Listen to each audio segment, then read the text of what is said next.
Assalamualaikum warahmatullahi wabarakatuh. Perkenalkan nama saya Reza Rosa Hamira dengan NIM 19 10 85 10 16. Di sini saya akan mempresentasikan hasil penelitian saya dengan judul Upaya Korea Selatan dalam mengatasi pembatasan ekspor bahan semikonduktor Jepang ke Korea Selatan. Langsung saja masuk ke latar belakang. Hubungan Jepang dan Korea Selatan sering diwarnai dengan ketegangan yang disebabkan oleh sejarah masa lalu. Pada saat wilayah semenanjung Korea menjadi wilayah pendudukan Jepang, militer Jepang yang merupakan penguasa banyak menerapkan kebijakan-kebijakan yang kejam terhadap rakyat Korea. Akhir tahun 2018, hubungan Jepang dan Korea Selatan mengalami ketegangan yang dipicu oleh masalah kerja paksa rakyat Korea. Tepatnya pada bulan Oktober 2018, Mahkamah Agung Korea Selatan memutuskan perusahaan Jepang untuk memberikan kompensasi sebesar 88.000 US dollar kepada korban kerja paksa. Akibatnya, pada bulan Juli 2019, pemerintah Jepang mengeluarkan kebijakan pembatasan ekspor beberapa bahan kimia sebagai bahan pembuatan semikonduktor. Bahan semikonduktor yang dibatasi oleh Jepang antara lain fotoresis, fluorinated polyamide, dan hidrogen fluoride. Di mana kebijakan ini membuat izin bagi setiap pengiriman ekspor dari Jepang ke Korea Selatan melalui kapal akan memakan waktu sampai 90 hari untuk proses pengurusannya. Sebulan setelahnya, Jepang juga membuat keputusan dengan menghapus Korea Selatan dari daftar whitelist. Perusahaan Korea Selatan sendiri telah menyumbang lebih dari 60% produksi chip memori global. Setiap penghentian lini produksi pada Samsung dan SK Hynix yang merupakan produsen semikonduktor dapat mengganggu seluruh rantai pasokan. Kedua perusahaan juga menjadi terhambat dalam memproduksi chip memori karena proses perizinan yang lama sehingga dapat memperlambat waktu produksi. Adanya gangguan-gangguan dalam pasokan semikonduktor dapat mempengaruhi kemampuan seluruh perusahaan tersebut dalam memenuhi permintaan. Rumusan masalah. Pada tahun 2018, Mahkamah Agung Korea Selatan memutuskan kepada perusahaan Jepang untuk membayar kompensasi bagi para korban kerja paksa. Namun, Jepang mengklaim bahwa permasalahan terkait kolonial itu sudah diselesaikan dalam perjanjian normalisasi tahun 1965. Akibatnya, pada bulan Juli 2019, Jepang membuat keputusan pembatasan ekspor ke Korea Selatan, di mana bahan-bahan semikonduktor ini merupakan bahan untuk pembuatan layar ponsel yang dibutuhkan oleh Korea Selatan sebagai negara produsen barang elektronik. 1 bulan setelahnya, Jepang juga membuat keputusan untuk menghapus Korea Selatan dari whitelist atau mitra dagang terpercayanya. Dihapusnya Korea Selatan dari daftar whitelist ini membuat prosedur ekspor menjadi terhambat. Melihat hal ini, tentu Korea Selatan akan memberikan upaya dalam mengatasi pembatasan ekspor bahan semikonduktor yang dilakukan oleh Jepang. Pertanyaan penelitian, bagaimana upaya Korea Selatan dalam mengatasi pembatasan ekspor bahan semikonduktor Jepang ke Korea Selatan? Tujuan penelitian yaitu untuk mendeskripsikan upaya Korea Selatan dalam mengatasi pembatasan ekspor bahan semikonduktor Jepang ke Korea Selatan. Manfaat penelitian, yang pertama secara akademis, penelitian ini bermanfaat sebagai referensi dalam memberikan pengetahuan bagi pembaca, khususnya mahasiswa hubungan internasional, mengenai upaya Korea Selatan dalam mengatasi pembatasan ekspor semikonduktor oleh Jepang ke Korea Selatan. Yang kedua, secara praktis, penelitian ini diharapkan dapat memberikan kontribusi pemikiran bagi pemerintah Indonesia dan pembuat kebijakan terkait dalam melihat bagaimana upaya Korea Selatan dalam mengatasi pembatasan ekspor semikonduktor Jepang ke Korea Selatan. Studi pustaka di sini penulis menggunakan 5 artikel jurnal. Yang pertama, memori dan trauma dalam hubungan internasional pengaruh isu conflict women terhadap kerjasama keamanan Jepang dan Korea Selatan oleh Fiandra Dwi Adityani. Yang kedua, Japanese Government Reasons Behind Offset Korea from Provincial Whitelist, American Intelligence Perspective oleh Rafidia Putri Hendrajat dan Ari Kusuma Paksi. Yang ketiga, Japan South Korea Rivalry, the Semiconductor Industry Instrumentalization and its Implication for the Future of Japan South Korea Economic Interdependence oleh Lloyd Dumas.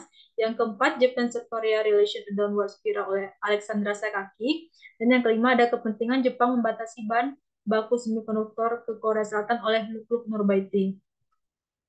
Kerangka konsep di sini penulis menggunakan kerangka konsep rational choice theory, di mana dalam rational choice theory, menurut Charles Kegley dan Shannon Blanton, biasanya aktor dalam membuat suatu kebijakan sering menggambarkan perilaku sebagai hasil dari pengambilan keputusan rasional yang disusun untuk mencapai keputusan yang terbaik. Menurut Kegley dan Blanton, terdapat rangkaian aktivitas yang dilakukan dalam proses pembuatan keputusan dari rational choice theory. Yang pertama, problem recognition and definition. Yang kedua, ada goal selection. Yang ketiga, identification of alternative. Dan keempat, ada choice.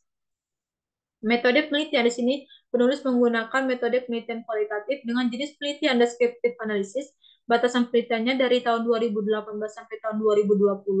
Unit analisisnya upaya Korea Selatan dalam mengatasi pembatasan ekspor bahan semikonduktor. Unit ekspansi keputusan pembatasan ekspor yang dilakukan Jepang. Level analisis berada pada level negara, teknik pengumpulan data, studi perpustakaan, teknik analisis data, data diimplementasikan melalui indikator yang ditetapkan oleh konsep personal choice theory oleh Charles Kegel dan Shannon Blanton. Sistematika penulisan, pada bab 1 akan berisi pendahuluan, bab 2 membahas mengenai dinamika hubungan Korea Selatan dan Jepang, bab 3 membahas mengenai pembatasan ekspor bahan semikonduktor Jepang ke Korea Selatan, bab 4 membahas mengenai upaya Korea Selatan dalam mengatasi pembatasan ekspor bahan semikonduktor Jepang ke Korea Selatan, bab 5 berisi kesimpulan dan saran. Bab 2, dinamika hubungan Korea Selatan dan Jepang. Di sini akan terbagi menjadi 3 subbab. Pertama, hubungan Korea Selatan dan Jepang sebelum kemerdekaan yang terdiri dari 3 fase. Fase pertama tahun 1910 sampai 1919. Dalam fase ini, Korea Selatan tidak memiliki kebebasan politik atau kebebasan sipil. Rakyat Korea dikendalikan melalui sistem kepolisian yang keras yang mencabut banyak kebebasan untuk berkumpul, berbicara, pers, dan asosiasi. Kontrol yang ketat menimbulkan demonstrasi massal pada 1 Maret 1919 yang dikenal sebagai Gerakan 1 Maret. Fase kedua tahun 1919 sampai 1931. Pada fase kedua ini, Jepang memperbolehkan rakyat Korea memiliki kebebasan berekspresi dan berkumpul serta membuka era baru yang memungkinkan terbitnya surat kabar dan majalah politik Korea. Awal tahun 1920-an terdapat 3 surat kabar Korea yang telah diterbitkan dan didirikannya sebuah partai politik yang terdiri dari golongan nasionalis kiri dan kanan bernama Shingon-he atau Masyarakat Korea Baru. Masuk fase ketiga dari tahun 1931 sampai 1945, fase ini merupakan kembalinya pemerintahan yang keras bagi rakyat Korea, di mana penggunaan bahasa Korea dalam fase ini dilarang. Rakyat Korea juga dipaksa untuk mengadopsi nama Jepang, surat kabar dan majalah dilarang terbit menggunakan bahasa Korea. Rakyat Korea dipaksa bekerja di pabrik, tambang, dan camp kerja di seluruh wilayah kekaisaran Jepang. Hubungan Korea Selatan-Jepang setelah kemerdekaan Korea Selatan. Pasca kemerdekaan Korea Selatan, hubungan kedua negara belum membaik karena adanya sentimen anti-Jepang dari rakyat Korea. Begitu pula dengan Perdana Menteri Jepang yang juga memiliki pandangan negatif terhadap Korea. Namun pada awal tahun 1960-an, pada masa pemerintahan Park Chung-hee, Korea Selatan dan Jepang mulai normalisasi hubungan. Saat Presiden Park mengunjungi Jepang pada 1961, membuka jalan bagi negosiasi normalisasi pada tahun 1965. Oleh karena itu, Korea Selatan dan Jepang resmi menandatangani Perjanjian Hubungan Dasar Korea Selatan-Jepang. Pada tahun 1980-an, Perdana Menteri Jepang pertama kali melakukan kunjungan resmi ke Korea Selatan, di mana dalam putaran pembicaraan pertama, Presiden Chun meminta Jepang untuk memberikan peningkatan kerjasama ekonomi untuk membangun pengembangan ekonomi dan sosial Korea Selatan. Dalam putaran kedua pembicaraan juga, kedua pemimpin membahas berbagai isu termasuk transfer teknologi. Hubungan Korea Selatan di era kontemporer yang pertama terkait sengketa Pulau Dokdo Takeshima antara Korea Selatan dan Jepang. Pada era modern ini, hubungan Korea Selatan dan Jepang sering mengalami gesekan, salah satunya terkait sengketa wilayah yang bernama Pulau Dokdo Takeshima yang masih diperebutkan kedua negara. Korea Selatan dan Jepang saling mengklaim kepemilikan Pulau Dokdo Takeshima yang berdasarkan bukti dokumentasi sejarah dan konektivitas geografi. Walaupun Pulau Takeshima merupakan pulau kecil dan tandus, namun perairan di sekitar pulau ini kaya akan sumber daya mineral, terutama terdapat kandungan gas hidrat. Di tahun 2007, Korea Selatan melakukan penelitian terhadap kandungan gas hidrat dan diperkirakan terdapat 600 juta ton yang mana dapat memenuhi kebutuhan energi Korea Selatan selama 30 tahun. Kedua, terkait isu comfort woman. Comfort woman itu sendiri merupakan istilah yang digunakan untuk para wanita yang terlibat dalam perekrutan paksa untuk menjadi kerja seks bagi tentara-tentara Jepang di masa Perang Dunia II. Gerakan comfort woman sendiri pertama kali di Korea dibentuk tahun 1990 yang mendukung tuntutan-tuntutan para korban terkait kompensasi dan mengusahakan keadilan. Pada tahun 2012, Perdana Menteri Shinzo Abe ingin merevisi permintaan maaf yang diucapkan oleh Perdana Menteri sebelumnya dan menolak mengakui permintaan maafan itu. Hal ini kemudian tentu mendapat kecaman keras dari rakyat Korea. Akibatnya, Presiden Korea Selatan menolak pertemuan langsung dengan Perdana Menteri Jepang. Setelah 8 bulan tidak berbicara dengan Jepang di tahun 2015, akhirnya kedua negara melakukan pembicaraan terkait penyelesaian masalah Comfort Woman dan berujung dengan dibentuknya perjanjian Japan Republic of Korea Agreement on Comfort Woman di tahun 2015. Namun, para korban dan aktivis Comfort Woman belum menerima penyelesaian terkait isu ini dikarenakan belum terpenuhinya permintaan maaf secara langsung. Ketiga, membahas mengenai pembatasan ekspor semikonduktor Jepang Korea Selatan. Yang pertama, ada kerjasama ekonomi Korea Selatan dan Jepang. Pemerintah Jepang memberikan bantuan keuangan kepada Korea Selatan yang diinvestasikan oleh pemerintah untuk pembangunan pabrik baja Pohang. Bantuan tersebut juga berperan dalam meningkatkan ketergantungan ekonomi Korea Selatan kepada Jepang. Kedua negara setelahnya terus mengejar kerjasama di berbagai sektor teknologi dan hubungan ekonomi bilateral keduanya juga terus berkembang, seperti adanya pembahasan mengenai pembentukan Japan Republic of Korea Free Trade Agreement atau JKFTA. Defisit perdagangan Korea Selatan dengan Jepang menjadi masalah utama yang mempengaruhi negosiasi FTA kedua negara ini. Dengan mempertimbangkan interdependensi yang semakin dalam, diperkirakan bahwa JKFTA nantinya akan meningkatkan defisit perdagangan Korea Selatan dengan adanya pengurangan tarif yang relatif tinggi sehingga menyebabkan Korea Selatan akan lebih banyak impor. Perkembangan industri semikonduktor Korea Selatan. Awal perkembangan industri semikonduktor Korea Selatan dimulai melalui kerjasama dengan perusahaan US, yakni Komi Semiconductor, yang melakukan perakitan transistor. Kegiatan ekonomi industri semikonduktor dikendalikan dan dikoordinasikan oleh perusahaan semikonduktor global yang berada di US dan Jepang. Oleh karena itu, Korea Selatan tidak memiliki bisnis lain selain perakitan. Hingga di tahun 1974, Korea Selatan mampu memproduksi chip pada sirkuit terpadu skala besar untuk jam elektronik. Namun pada tahun 1980-an, industri Korea Selatan mengalami perkembangan teknologi yang signifikan, di mana Samsung yang merupakan produsen semikonduktor terbesar Korea Selatan mulai berinvestasi secara besar-besaran pada sektor teknologi tinggi, khususnya pada DRAM. Samsung berhasil mengembangkan DRAM 64K hingga 4M di tahun 1989. Kesuksesan Samsung ini dalam industri semikonduktor tak terlepas dari adanya perselisihan perdagangan semikonduktor antara US dan Jepang yang memberikan peluang bagi perusahaan chip Korea Selatan untuk maju di pasar DRAM.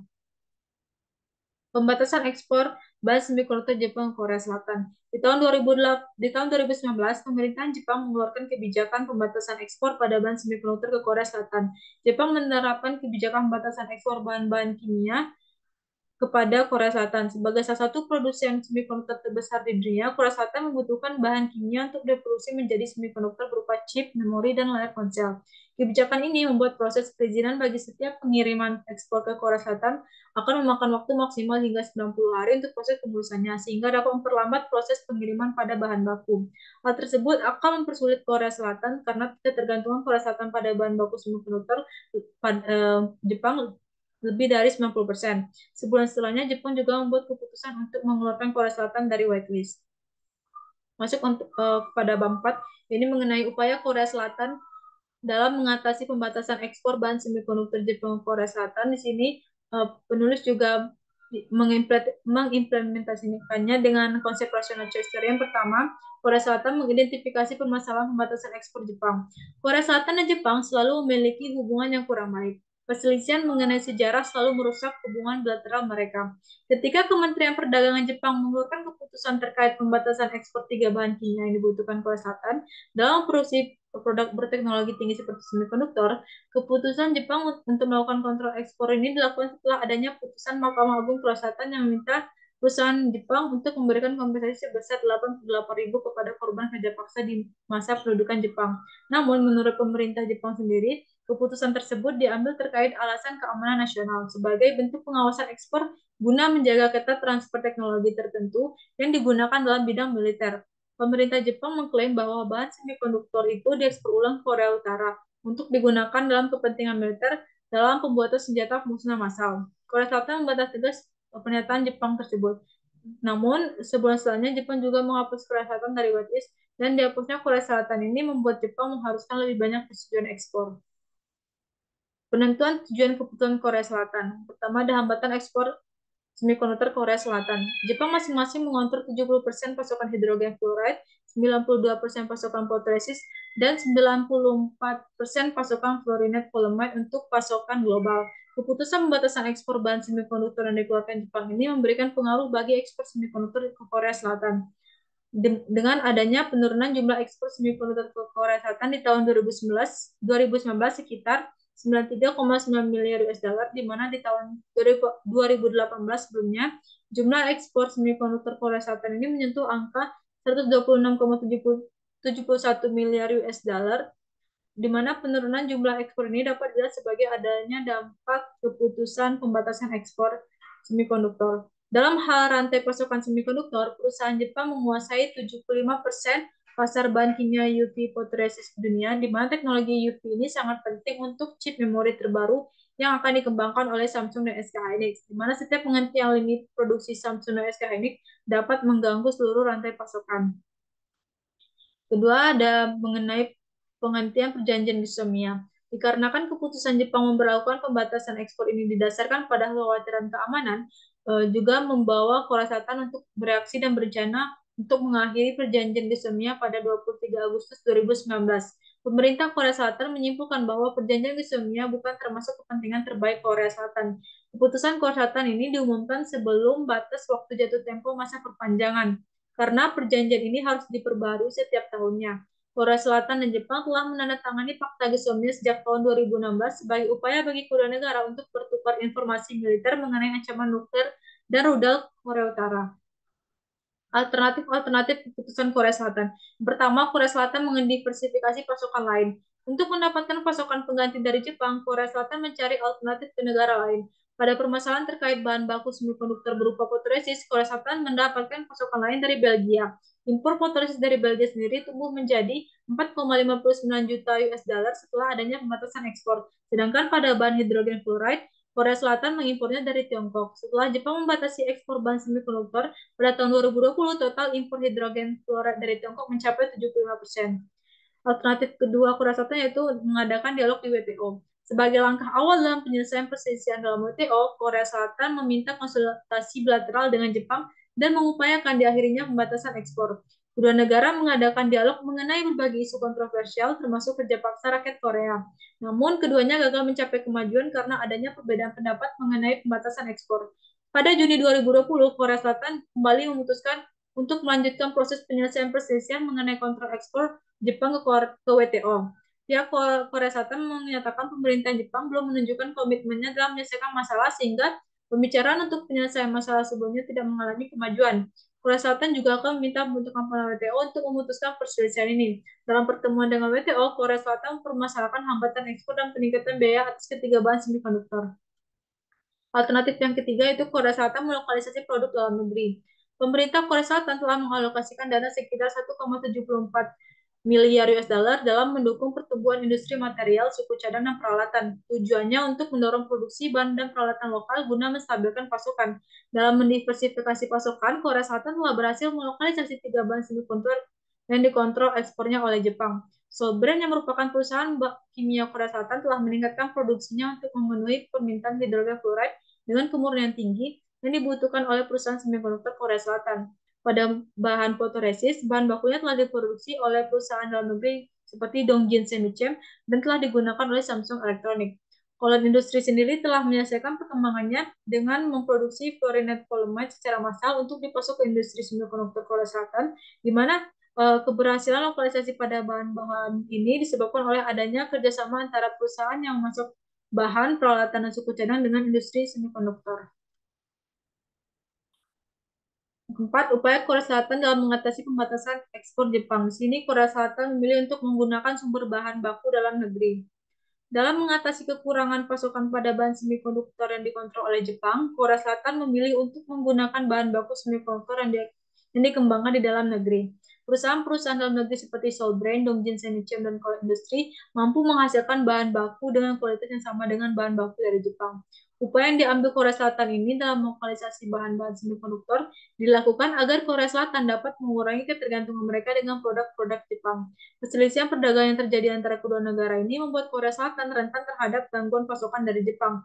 Dengan melokalisasi produksi pada mesin produktor, Korea Selatan akan dapat mengamankan pasokan bahan baku secara mandiri untuk menjaga stabilitas pasokan bahan semikonduktor. Pilihan kedua yang dipilih oleh Korea Selatan itu melakukan pemboikotan terhadap produk Jepang. Saat kontrol ekspor mulai berlaku dan dikeluarkannya Korea Selatan dari daftar mitra dagang terpercaya Jepang, dalam hal ini Korea Selatan merespon tindakan tersebut dengan melakukan pemboikotan terhadap produk-produk Jepang di Korea Selatan.